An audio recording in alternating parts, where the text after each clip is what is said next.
again! Welcome to my channel!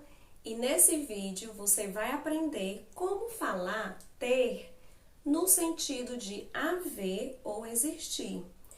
Fique comigo até o final desse vídeo, vai deixando seu like, se inscrever no meu canal e compartilhando essa informação com amigos e conhecidos. E agora, let's discover how to say that in English.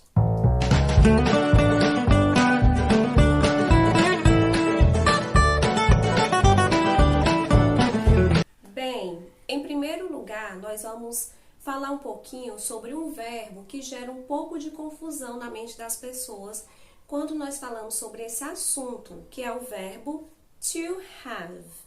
Este verbo realmente significa ter, mas ele é utilizado no sentido de você possuir algo. Então, quando você quer falar que tem algo no sentido de possuí-lo, você realmente usa o to have. Por exemplo, I have a sister. Eu tenho uma irmã. I have a big house. Eu tenho uma casa grande. Ou então, I have many things to do. Eu tenho muitas coisas para fazer. Nesse sentido aí, que eu usei o verbo have, é no sentido de possuir, tá certo? Mas quando você quer falar ter no sentido de haver ou existir, você não usa o verbo to have. Você usa esta estrutura aqui que eu vou apresentar. There plus verb to be. Então, você vai utilizar a palavra there com o verbo to be, certo? Vamos treinar a pronúncia desta palavra. There, there. Nós temos aí o som do TH. Olha aí o danado aparecendo de novo. Em breve eu vou gravar um vídeo sobre os sons do TH para que vocês não fiquem mais com dúvidas em relação a esse assunto. Mas voltando ao nosso tema de hoje, então vocês já sabem como que fala esta palavra. There e o verbo to be. Vou esclarecer melhor para vocês. Quando nós estamos utilizando o singular, né, quando nos referimos apenas a algo, a uma coisa, a um objeto, nós vamos usar o there com is. Lembram do verbo to be? Se não lembram, dê uma olhadinha na descrição aqui do meu vídeo com os links que eu vou deixar aqui para vocês, como sugestões sobre o verbo to be. Então, a gente vai usar there com is, quando estivermos nos referindo ao singular. Por exemplo, imaginem que tem um livro em cima da mesa. Como é que você vai dizer tem um livro em cima da mesa? Lembrando que este tem não significa possuir. Você está falando no sentido de existir. Por isso que você não vai usar o have. Você vai usar o there com o verbo to be. Então, vamos lá. Já que é apenas um livro que está em cima da mesa, então é singular. Se é singular, eu vou utilizar o there is. Vamos ver como é que vai ficar? There is a book on the table. There is a book on the table. Viram aí na tela como que fica a frase? There is a book on the table.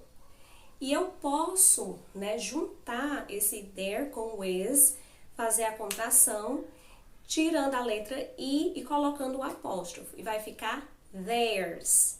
There's a book on the table. Né? Tem um livro em cima da mesa.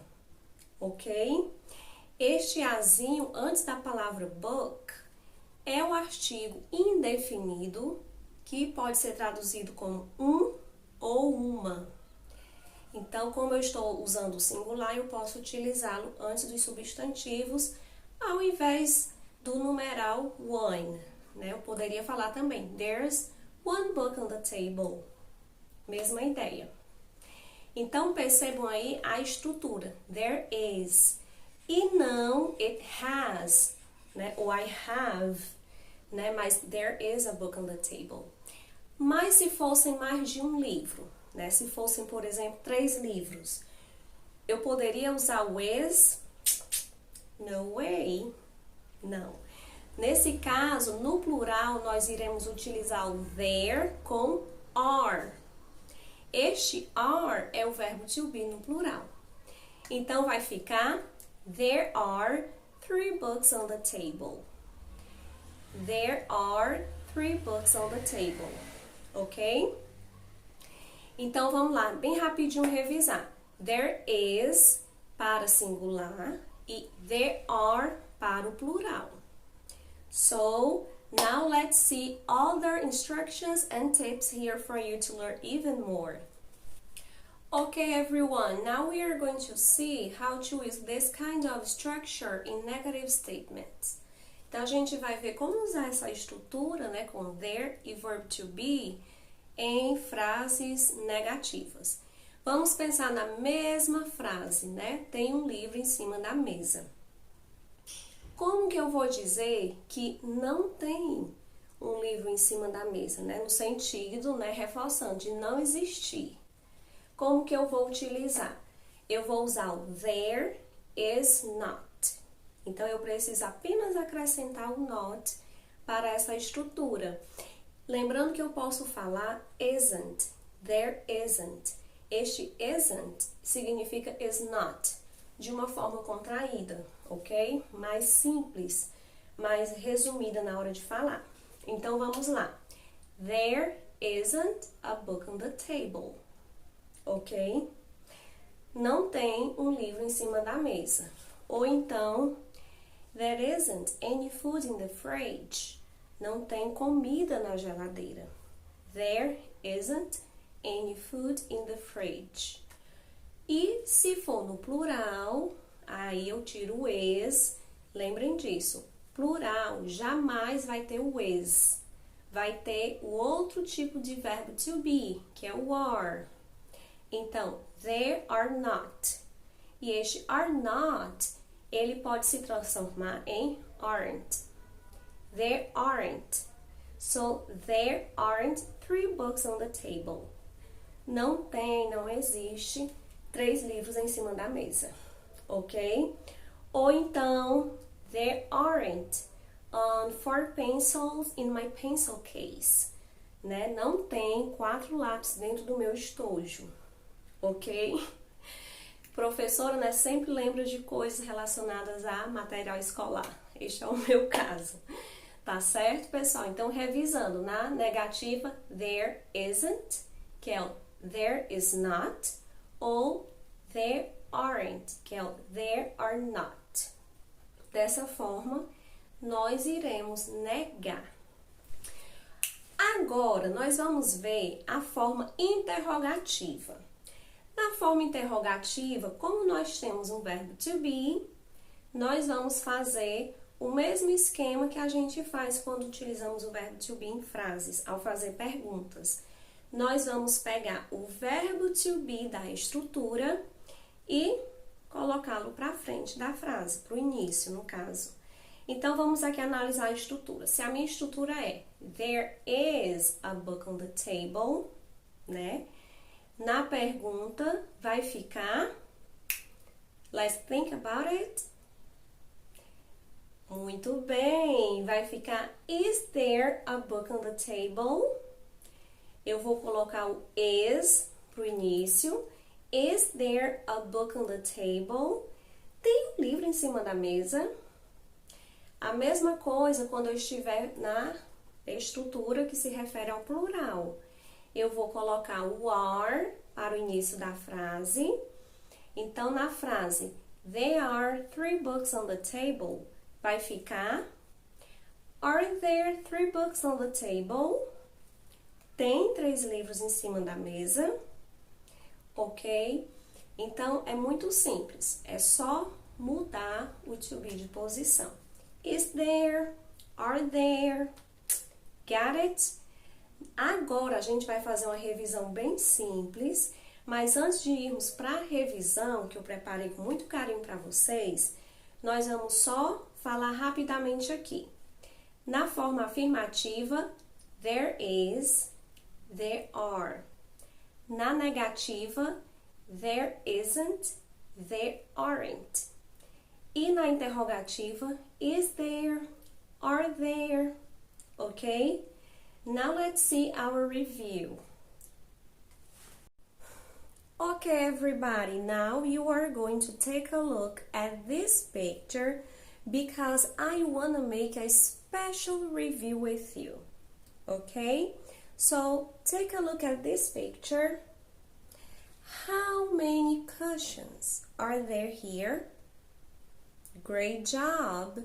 There are 2 cushions in this picture, okay? Now, what about the pictures on the wall? How many pictures on the wall? Yes, there are 3. There are 3 pictures on the wall. Now, what about the couch? How many couches here in the picture? That is only 1.